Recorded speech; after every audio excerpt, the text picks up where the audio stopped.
Comcast Business get you ready for what's next. From ESPN, our man Adam Schefter joins us. Shefty, good morning. Good morning, gentlemen. What's going on? You've had a busy week. Well, you're always busy because your phone probably blows up every other day. But you're at the Fanatics Fest, and I saw you had to sit down with Robert Kraft. Sort of take us on the inside. What was that all about? What was that experience like? Well, Thursday we got to walk with Rory McIlroy and Keegan Bradley, Captain Keegan. I loved it as I sent you the note. I loved it. You really enjoyed that. You seemed like you really enjoyed it.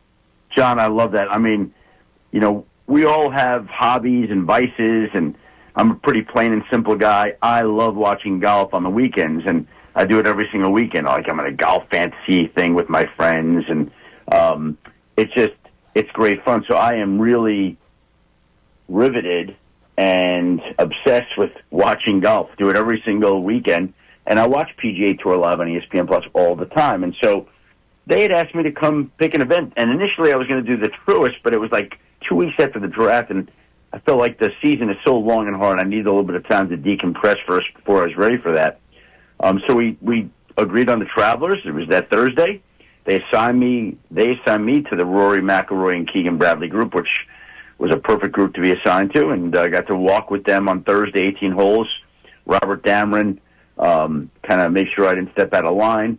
And it was a great experience. That was Thursday. Then Friday was Fanatics Fest, where we were on a stage interviewing the Patriots owner Robert Kraft, and then the former Michigan great who went into the Pro Basketball Hall of Fame, #1 pick, Chris Webber. Conversation about what it would be like to be a college athlete today, considering I always remember the stories about him being in college and not being able to afford to buy cheeseburgers. So it's just a totally different time. And Robert Kraft was great, and both of these interviews played on my podcast, which I just posted this morning. It's on Spotify. It's on Apple Podcast, wherever you get your podcasts. I have no idea how these things work. And listen, I've been very fortunate and blessed to cover the NFL for 35 years. I love it. But it is sometimes very refreshing and invigorating to step outside your comfort zone and do some other things. And those 2 days, especially Thursday, we're like that. It's just different. It's not something you do every day. I've interviewed NFL owners, so that's not all that unusual, but to hang out with Chris Webber, that was kind of fun too. And Robert Kraft is so respected and has meant so much to the sport. It was a very cool thing, a very cool 48-hour period. It's as the NFL watches it here, I'm really interested. They made it the NFL a 24/7, 12-month-a-year league. I watch now how the NBA, and who I know that you're also into, is now having a 2-night draft for a 2-round draft. It's interesting how the NFL, everything they do, it seems like now the other leagues all want to sort of get in on the action, sort of take that. Well, yeah, the NFL has really become adept at spreading out its events and dominating the calendar. And I think you'll remember this, but I'm being honest when I say this. Like, I started covering the NFL in 1990, and I always remember, I always felt like it was a big deal when free agency happened. And in the early 90s, when free agency started, not everybody felt that way, but I always felt like that was a big thing. And that was reflected in the way that I always approached that week or that month. And then I always thought it was a big deal when the schedule came out. And I would write stories back in Denver. And a lot of people didn't think that. And now, the league's turned that into a whole big, I would say day-long event, but it's really a week-long event and maybe more. And OTAs I always thought was interesting. And now people, it's not overnight, but people have been very interested to track their teams and their favorite players. So, this isn't all that new to me, but it's really become widespread over the last 10, 20 years. And I think it's gone to a new level every year. And other leagues do want to cop. They see the success. They want their leagues talked about. And the NFL continues to push the envelope and do everything it can to make sure that it's attracting all that attention because, you're talking about moving the Super Bowl to President's Day weekend. Okay, so the season goes a little longer. And now, we're going to open it up on Wednesday or Thursday, September 4th, and we'll do international games on Friday. So we'll take over that whole weekend, or try to. So there's games Thursday, Friday, Sunday, Monday, and it's just little revisions and upgrades and improvements that the league continues to engage in as it continues to try to fully take over the calendar. Now, I will say this. It's Wednesday, June 25th. And on Wednesday, June 25th, and on Wednesday, July 2nd, and even Wednesday, July 9th, there's not a whole heck of a lot that the league can do, because even the people inside the league have to kind of take a little bit of a break before it all starts back up again in mid-July. But that doesn't mean that something couldn't happen today, this week, next week, or the week after. It's just that if there are a couple of quiet weeks on the NFL calendar, these would be them. That doesn't mean the league is immune from things happening. Aaron Rodgers goes on Pat McAfee yesterday and announces that he anticipates that this will be his last season. So there's always something, but these should be the two quietest weeks of the year. So when we do get back to football action, it'll obviously be training camp, and I'm sure you'll get a better feel of this from training camp, because I know you do your tours and you talk to a lot of people. The Eagles' defense got a facelift, right, this offseason. There's a lot of new changes, a lot of new players. The Jaire Alexander signing didn't happen with the Eagles.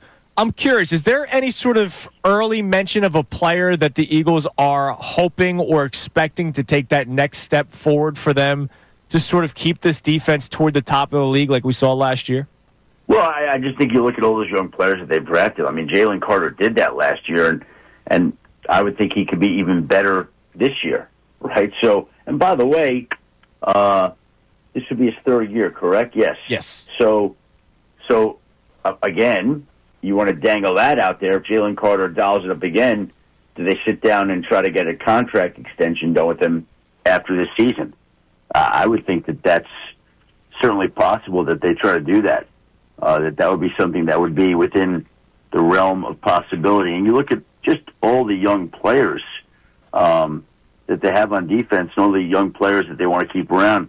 There are these contracts dangling out there, big money for all these guys if they can step up and continue the performances that they've engaged in.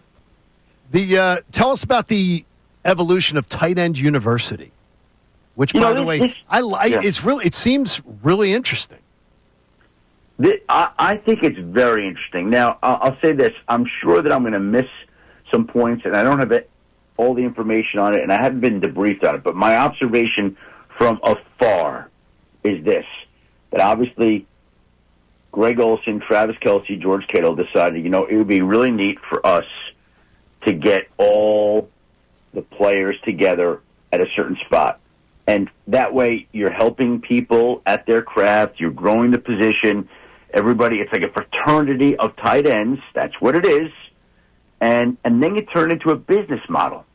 So now you got people sponsoring it. Now, I don't know whether they do or don't make money. I have no idea about that, but I think it sets up as a model for quarterback camps and wide receiver camp or wide receiver U or DLU or LBU, whatever you want to do.